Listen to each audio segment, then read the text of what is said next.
Hello, this is Diane Birnholz, and I've been discussing the double murder at Devil's Den State Park in Arkansas. Now, another red flag here regarding Andrew McGann's purported absence of a criminal history is the nature of the double murder itself.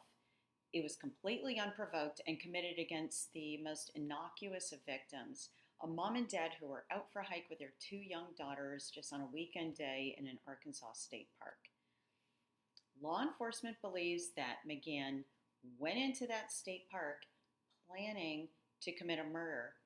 And as a former prosecutor, I can tell you that the evidence would certainly suggest that this was premeditated. Why else would the killer be going in on a hiking trail with a large knife?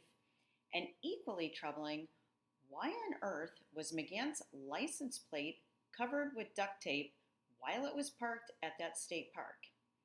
That's illegal. You can't drive around with your license plate covered for obvious reasons.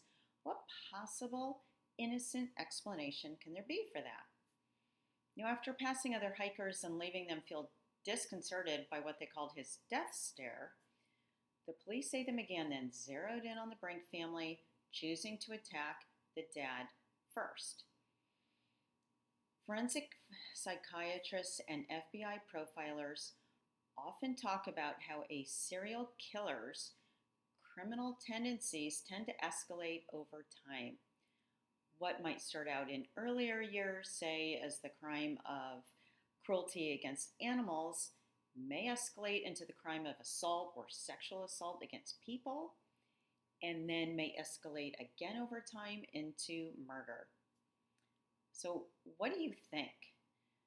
Does this double murder really seem like a first-time crime to you? Does someone lead a completely crime-free life for 28 years and then commit a random double murder of the most cruel and vicious sort just out of the blue? And it's not like there's any evidence that McGann just snapped and was in a catatonic or frenzied state afterward. He didn't behave in a way that would suggest a sudden departure from his ordinary behavior or that he suffered from a dramatic descent into an episode of mental illness.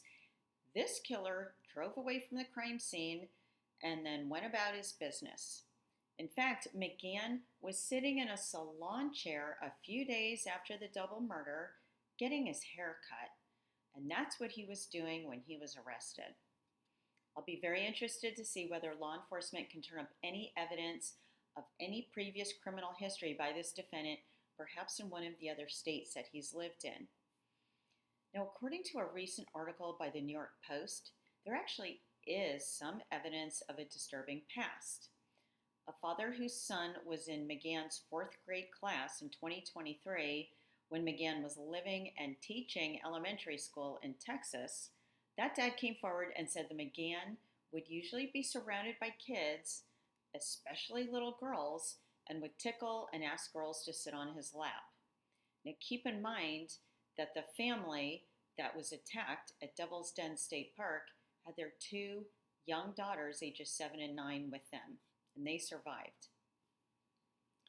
In addition to the premeditation being a red flag as to whether McGann truly had no previous criminal history, the premeditation itself is an aggravating factor for assessing whether the death penalty is appropriate. The more cold and calculated a murder, the more it seems to have been planned and premeditated, the more likely it is that the state will ask for the death penalty. Thank you for watching. Please leave any comments or questions that you may have.